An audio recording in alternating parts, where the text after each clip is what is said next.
Meus queridos amigos, como é que vocês estão? Tudo na paz? No vídeo de hoje aqui vamos falar sobre ações baratas. A Bolsa de Valores deu uma subidinha aí recentemente, depois das eleições, e já tem gente me perguntando se ainda dá para comprar, se as ações ainda estão baratas, se ainda tem oportunidade. Primeiramente, a gente tem duas coisas para falar aqui. Se você está com esse dinheiro só agora e está se interessando por Bolsa de Valores, beleza.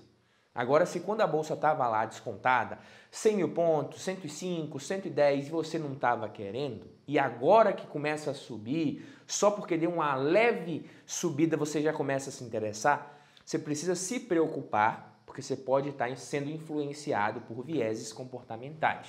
Tá? Isso aqui é assunto para outro vídeo, mas não é assim. Não é, será que ainda dá? Eu fico muito receio quando as pessoas perguntam, ainda dá para comprar? Ainda dá tempo de comprar? Isso é muito perigoso. Separei algumas coisas aqui. Primeiramente, quem já é de casa, deixa o like aqui no vídeo, que o vídeo de hoje a gente vai falar sobre muita coisa. Separei alguns tópicos aqui para a gente falar. Se você é novo por aqui, seja muito bem-vindo. Eu sou Badu Vieira, especialista em investimentos certificado. E aqui a gente fala de ações, bolsa de valores, economia, fundos imobiliários e assuntos relacionados ao mundo dos investimentos. Hoje a gente vai falar sobre como identificar ações baratas. Não é só porque está barato que não pode ficar ainda mais barato, vamos falar sobre isso. Quanto mais sobe, mais difícil fica a vida do investidor. Vocês vão entender o que eu estou querendo dizer. Vamos falar sobre margem de segurança, mentalidade de investidor e sobre algumas ações aqui que eu separei que, na minha opinião, são boas ações, estão baratas e que podem representar boas oportunidades a depender da mentalidade do investidor. Primeiro ponto, como identificar ações baratas.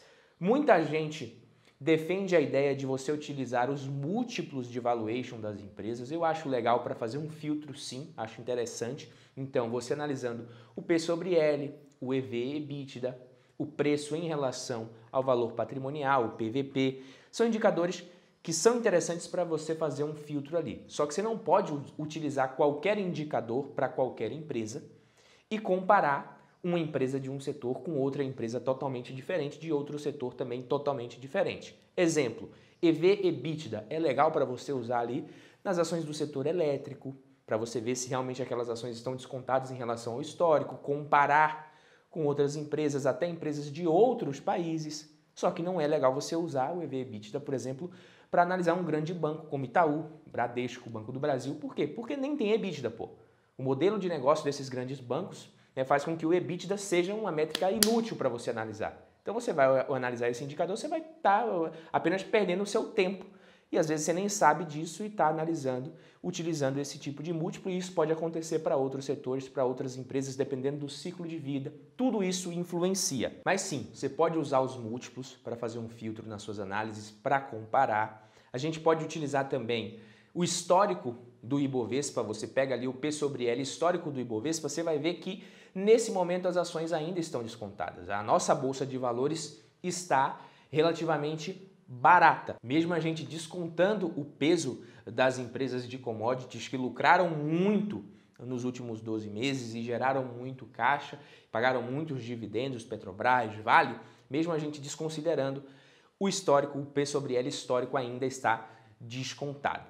Outra forma de você identificar ações baratas é você fazer o que a gente chama de análise por fluxo de caixa descontado. Então, o valuation pelo fluxo de caixa descontado é muito mais sofisticado, é mais difícil. O investidor, pessoa física em geral, dificilmente vai conseguir fazer isso daqui porque envolve métricas, envolve premissas. E se for para você chutar nessas premissas, é mais fácil você chutar logo qual que é o preço que você acha barato para a ação, que você considera barato. Não faz sentido você gastar tempo para fazer um valuation por fluxo de caixa descontado. Eu explico isso para os alunos ali, eu explico realmente como é que funciona um valuation pelo fluxo de caixa descontado, as etapas para você trazer o fluxo de caixa futuro esperado para aquela empresa a valor presente. Através de uma taxa de desconto você consegue descontar isso daí para saber qual que é o valor justo, você desconta a dívida da empresa também. Então envolve muita coisa para você às vezes chegar no final ali com uma margem de segurança.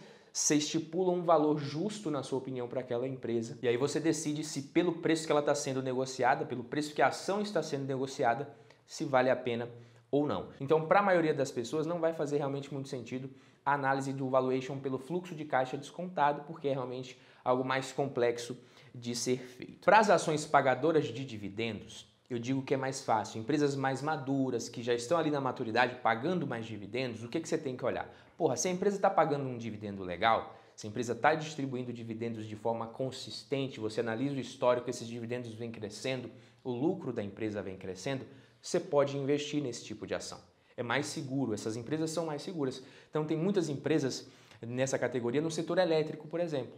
Só que aí vem o investidor e me faz a burrice de comparar dividend yield com taxa Selic. Então essa empresa está pagando 8%, 7,5% de dividendos, pagou isso nos últimos 12 meses, a Selic está em 13%, para que eu vou investir nessa empresa? Ao fazer esse tipo de pergunta, a pessoa declara que ela realmente não entende absolutamente nada de mercado financeiro, de investimento, de bolsa de valores, de investimento em ações. Não tem nada a ver uma coisa com a outra.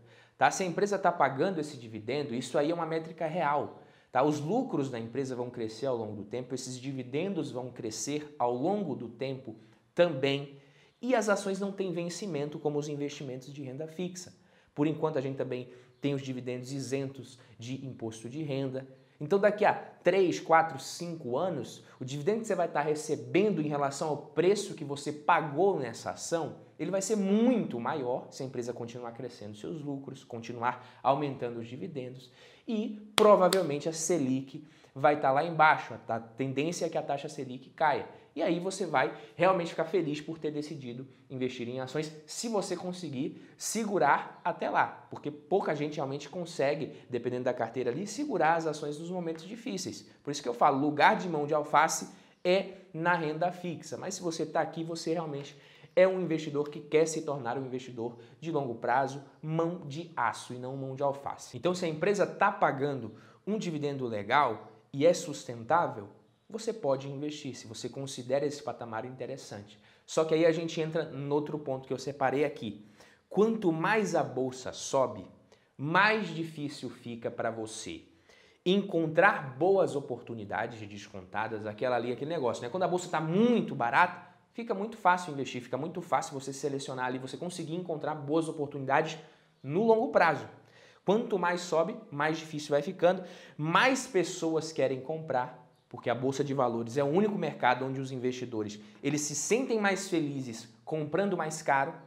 A ação está custando R$40, está todo mundo comprando, ela subiu para 45, todo mundo quer comprar mais feliz, subiu para 50, mais ainda, mas se ela cai para 35, para 30, a galera fica triste, ninguém quer aproveitar a promoção. A Bolsa de Valores é assim, o comportamento da maior parte dos investidores é esse. Então, quanto mais a bolsa sobe, mais gente vai querendo comprar. E se você se deixar influenciar por esse comportamento, você acaba seguindo o comportamento de manada. A bolsa está agora nos 117 mil pontos, mas quando ela bater 120, 130, 135, começa a virar notícia em mídia não especializada, vai virando aquele medo de ficar de fora, muito mais gente vai entrando. E nessa hora, o cara que estava com receio de entrar agora, ali nos 110, nos 100, 110, 120 mil pontos, ele começa a perder esse medo. Ele fala, pô, esse negócio aqui vai subir mesmo. E aí, quando ele entra justamente na máxima. E aí ele fala, porra, só quando eu compro que cai. Não é, é que você foi burro. E além disso, quanto mais sobe também, mais perto fica da bolsa ficar cara novamente. Eu não estou dizendo que a bolsa de valores está cara agora, eu acho que está barata, eu acho que continua descontada. Mas é claro que quanto mais ela sobe, mais perto ela fica do patamar justo de preço. Como diria o Howard Marks, dificilmente a bolsa de valores ela vai ficar ali no preço justo, as ações ficam no preço justo. Ou ela está mais cara, ou ela está mais barata, mas isso é um pêndulo. As ações, o preço das ações fica oscilando, né, e o preço justo no meio, ou ela está mais cara, ou ela está mais barata, dificilmente ela vai estar pelo preço justo, ela vai estar sendo negociada pelo preço justo, assim como um pêndulo ele passa a menor parte do tempo, né, na sua posição central, ou ele está para a direita ou ele está para a esquerda. Então é assim que o mercado funciona. Eu falo isso porque um comportamento muito comum de muitos investidores é o seguinte, a bolsa está caindo e você fica se perguntando, pô, o que é que eu faço? Eu vendo minhas ações, eu compro mais, tá barato, vai subir, aí você vai aguentando aquela queda, você vai suportando, você vai suportando. Se essa queda vai se prolongando demais, a maioria dos investidores não consegue suportar e acaba vendendo. E muita gente acaba tendo o azar ou a sorte, porque aí já sai da bolsa porque não é para ele, de vender justamente no ponto que as coisas iriam começar a melhorar. E a mesma coisa acontece quando a bolsa começa a se recuperar. As pessoas começam a se perguntar, pô, será que a bolsa vai subir mesmo agora? Será que vale a pena? Será que ainda vale a pena? Será que está barato ainda? E aí depois para de perguntar isso, começa a perguntar, será que ainda vai subir mais? E a bolsa continua e a pessoa não investe, até que ela fala, porra, não posso ficar de fora dessa, compra e o que é que acontece? A bolsa começa a corrigir, né? E essa pessoa já começa a se desesperar ali. E o que é que essa pessoa faz no final das contas?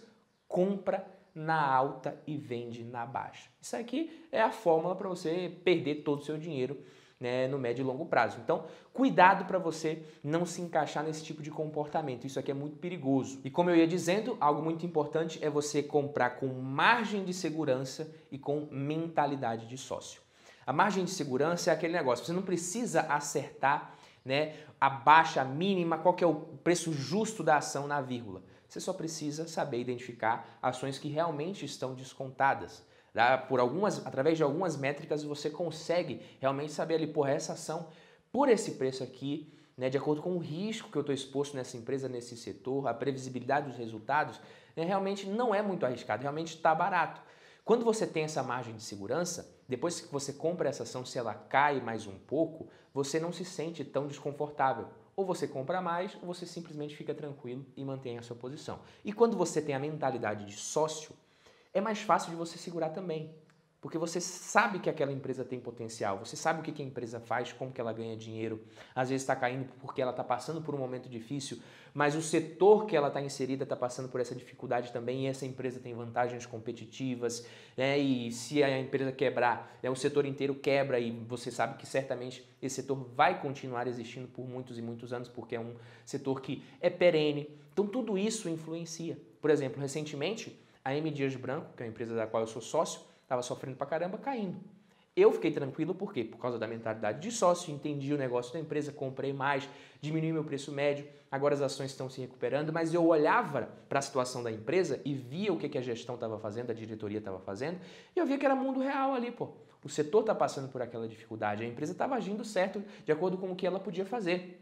Tá? E o que não estava no controle dela, ela infelizmente não poderia mudar. Então isso é o que faz o investidor com mentalidade de sócio.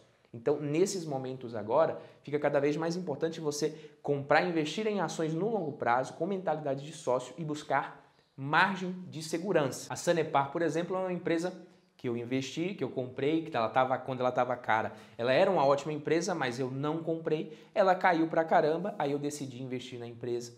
E agora eu tô no prejuízo, mas meu preço médio é abaixo dos R$4, estou bem tranquilo porque eu comprei com margem de segurança. Eu sei que eu comprei a ação barata.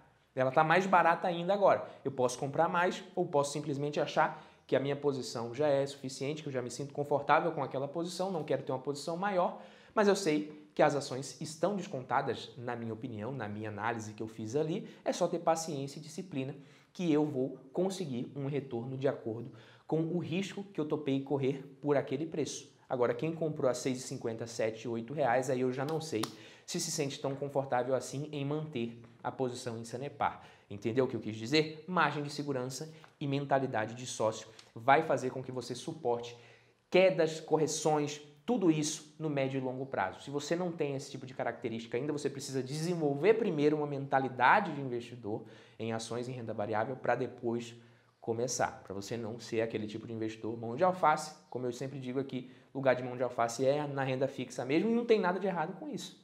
Tá? Por isso que a galera se inscreve aqui, depois de uns 3, 4, 5 vídeos, já está todo mundo convertido de mão de alface para mão de aço. Agora vamos ver algumas ações aqui que, na minha opinião, são interessantes, estão descontadas. Lembrando que isso daqui não é uma recomendação de investimento, eu não faço recomendações aqui no canal, mas antes eu quero saber quem ficou até o final aqui do vídeo comigo. Comenta aqui embaixo, hashtag até o final, que eu quero ver quem está ficando até o final do vídeo. A gente tem EZTEC, que é uma empresa que eu considero interessante de um setor que está sofrendo muito, construção, incorporação e construção civil, sofreu pra caramba, alta da taxa Selic, alta do material de construção, as vendas desacelerando, tudo isso impacta, a ação sofreu pra caramba e agora a gente está vendo o quê? A chuva parando e o cenário começando a se mostrar um pouco mais otimista no médio e longo prazo para essas empresas, com a taxa Selic começando a cair, a economia voltando a girar, tudo isso vai fazer com que as coisas possam melhorar para a construção civil. Tem Neoenergia do setor elétrico também, que eu até falei no último vídeo aqui do canal, que é uma das ações do setor elétrico que eu considero mais descontadas nesse momento. Dessas que eu vou falar aqui, é a única que eu não tenho em carteira, é Neoenergia. Tá? Mas eu acho que está muito descontada. Só que como eu já tenho várias ações do setor elétrico, eu não quero ficar acrescentando demais, aumentando demais a minha posição, que já é relativamente grande nesse setor aqui, mas estou estudando sim a possibilidade. Quando eu vou investir numa nova empresa, eu sempre pondero muito antes, penso muito antes de acrescentar na carteira para depois não ficar girando, né, igual investidor pica-tonta. Banco do Brasil também tem uma posição relativamente grande, não estou comprando mais, mas acho que ainda está descontada para quem quer principalmente receber dividendos. É claro que tem um risco aí dessas eleições, o Lula já falou que vai acabar com o teto de gastos se ele ganhar, tem várias coisas aí que podem interferir, mas é aquela coisa que eu falei, margem de segurança e mentalidade de sócio. Se você não tem como investir em Banco do Brasil com mentalidade de sócio, se para você é estatal, é difícil fazer isso, fica de fora. Se você não vê problema nenhum e vê margem de segurança, pode ser interessante. Soja 3 de Boa Safra é uma ação que eu acho interessante também. Eu acho que soja no Brasil, a gente pode duvidar de tudo aqui no Brasil, menos que o agro ele vai parar de funcionar, menos que o país vai parar de produzir soja. E para produzir precisa de semente. Boa Safra vendendo semente de soja pra caramba, com possibilidade de crescer também muito forte no mercado de outras variedades de sementes, então é uma empresa que eu acho muito interessante. Do setor elétrico a gente tem também um monte de empresa legal, EDP Brasil, ENBR3 é uma ação que eu considero também que está descontada, é uma empresa que não tem muito risco ali, com um plano de crescimento muito interessante, principalmente ali se expondo ao segmento de geração de energia solar. É uma empresa que eu considero redondinha, principalmente para quem quer dividendos crescentes e consistentes, um baixo risco, mais previsibilidade ao longo do tempo. Beleza, meus queridos amigos? Esse foi o vídeo de hoje. Quem gostou, deixa o like, se inscreve, que a gente se vê no próximo. Valeu!